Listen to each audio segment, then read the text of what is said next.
Assalamualaikum warahmatullahi wabarakatuh. Hello everyone, I'm Kurnia Fitri. You can call me Miss Fitri. And I'm a college student at UNP, Universitas Negeri Padang. My major is English Education and I'm now on semester 7 and I should follow the training teacher. And I choose SMA N1 Batipu and I'll teach you with Mrs. Winarni. I'm as Mrs. Winarni assistant in this semester. I'm very excited to be your teacher in this semester and I hope you all also enjoy and happy to be my student. Jadi saya adalah mahasiswa PL dari Universitas Negeri Padang jurusan Bahasa Inggris yang akan mengajar kalian dengan didamping oleh Mrs. Winarni selama satu semester ini. Saya harap kalian senang dan enjoy mengikuti kelas saya. Okay students, we know that due to the corona pandemic virus, the whole country has locked down itself and most of the school of the country has started the online classes.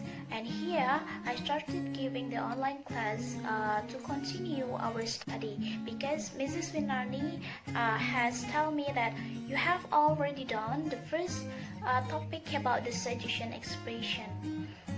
Jadi, sebagaimana yang telah kita ketahui, karena dampak dari virus corona ini kita harus mengikuti pelajaran secara daring. Nah, di sini saya akan melanjutkan topik selanjutnya dari suggestion expression karena Mrs. Winarni mengatakan bahwa kalian sudah selesai dengan topik suggestion expression. So, we are going to learn about the present perfect tense. So, I hope you can catch or comprehend the explanation of my video. And if you have any question or query with my explanation, you can ask it in our WhatsApp group, or maybe also can in the Google Classroom. Okay? Okay everyone, as we said before, we are going to learn about the present perfect tense. In this unit, you will learn some short texts that have the sentences in the form of the present perfect tense. Okay, let's look to this question. Have you ever studied about present perfect tense? Yeah, I'm sure that some of you have ever studied about this tense, but some others not yet. But don't worry, because today we are going to learn about this tense. But before you read and learn some short texts that have sentences in the form of present perfect tense, let's watch this video and discuss it with me.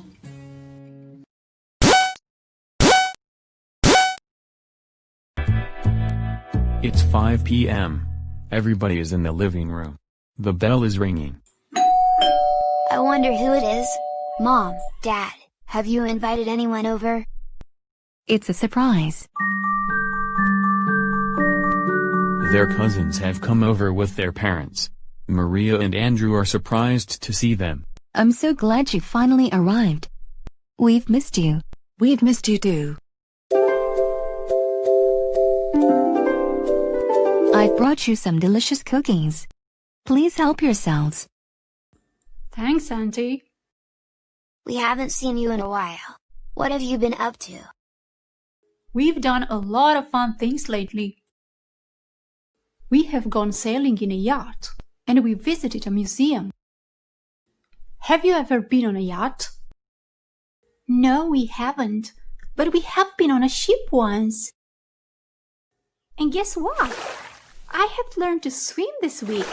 You know, I have always wanted to be able to swim. That's so great.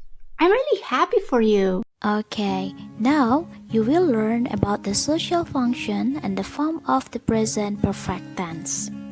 Okay, let's look here. The social function of the present perfect tense are to talk about events that are relevant to the present but that happened in the past, or to talk about an action that started in the past without mentioning a specific time.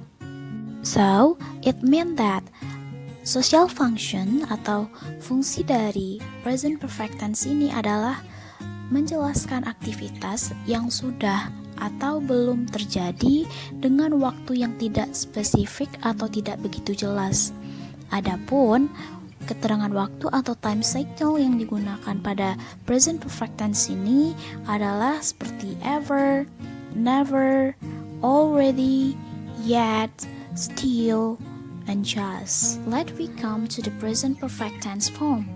What is the form of the present perfect tense? Yeah, subject plus have or has plus past participle and object or complement. You can see here, the first subject is mom and dad. It's a plural subject. So, it's used have, and the past participle here is invited. It's a regular verb. And the object or complement here is anyone. And the second subject is their cousins. It's also a plural subject. And the past participle here is come. It's irregular verb. And the object or complement with their parents. The last subject is we. It's also a plural subject, so we use have also. And the past participle here is missed. And then it's also a regular verb. And the object or complement here is you. You can see in this table, when you make a positive sentence, the form is subject plus have or has plus past participle plus object or complement.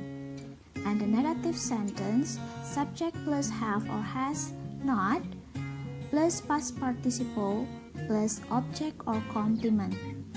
And the last, for the question word, you use have plus subject plus past participle plus object or complement. Okay, the next is the language feature of the present perfect tense. When we make a sentences with the plural subject, so we use have. And when we make a sentences with the singular subject, so we use has plus past participle or verb 3. Jadi ketika kita menggunakan atau membuat suatu kalimat dengan subjeknya yang berjumlah jamak, maka kita gunakan have. Dan ketika kita membuat suatu kalimat dengan subjek tunggal, maka kita gunakan has. Okay, students, now we come to the past perfect tense. Past perfect tense used to talk about an action that took place in the past before something else took place. Now, let me see, how do we form the past perfect tense? The first one is affirmative. The form is subject plus had plus past participle plus object. This is the example. She had replaced the light bulb before she electrocuted herself. Next, conjugating the past perfect. Artinya adalah bagaimana cara kita memadukan form yang telah ada di dalam affirmative.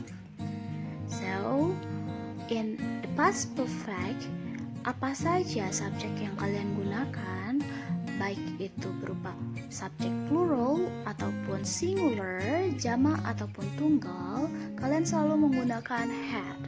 Okay? Next, we come to the negative form of the past perfect tense. The form is subject plus had plus not plus past participle plus object. This is the example. Andy had not bought a new umbrella. And how do we conjugating the past perfect tense in the negative form? Let me see. Jadi, kita hanya perlu menambahkan not setelah had. Okay, students, let me see the form of the interrogative sentence in the past perfect tense. Had plus subject plus past participle plus object. This is the example. Had they organized a party before? And this is the way how we conjugating the past perfect tense in interrogative sentence. So, we take had to the in front of the subject, like this one. Had I eaten the cake? So, had plus subject plus past participle plus object or complement.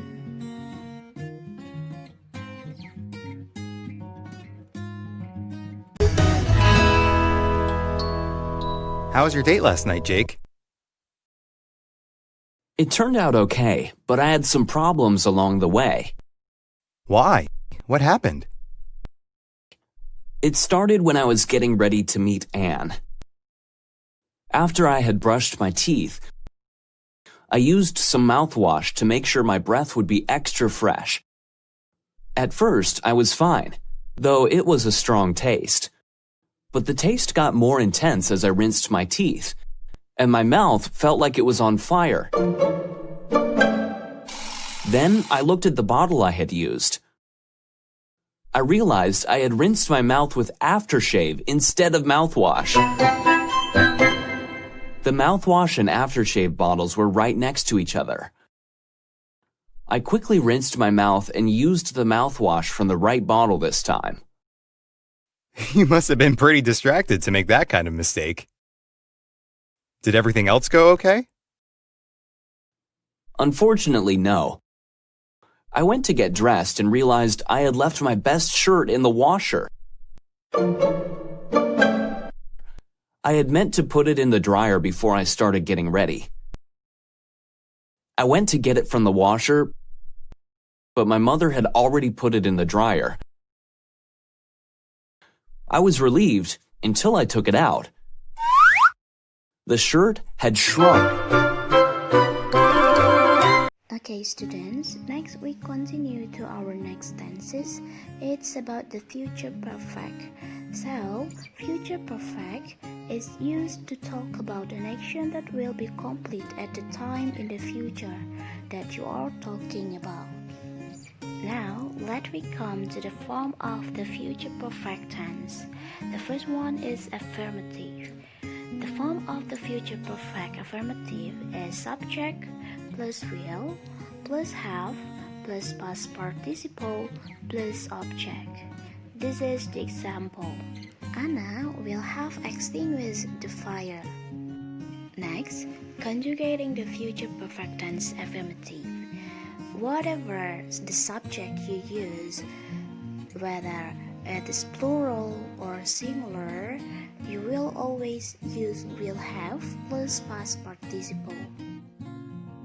Now, let me continue to the negative form of the future perfect tense. The form of the future perfect tense negative sentence is subject plus will plus not plus have plus past participle and object. This is the example. Simon will not have prepared dinner. And this is the conjugating the future perfect tense in the negative sentence. Next, let me see how do we form the future perfect tense in interrogative sentence. This is the form: will plus subject plus have plus past participle plus object. And this is the example. Will Jennifer have had a baby? Okay, the last is how do we conjugating the future perfect tense in interrogative sentence. So, we can see here, we put will to the front of the subject. Jadi, pada future perfect, kita menggunakan will have dengan bentuk apapun subjeknya, baik itu plural ataupun singular. Hey everyone, that's all our material about tenses today. If you have any question or query with my explanation in the video, you can ask me on the Google Classroom or WhatsApp group. Okay, thanks for watching. Assalamualaikum warahmatullahi wabarakatuh.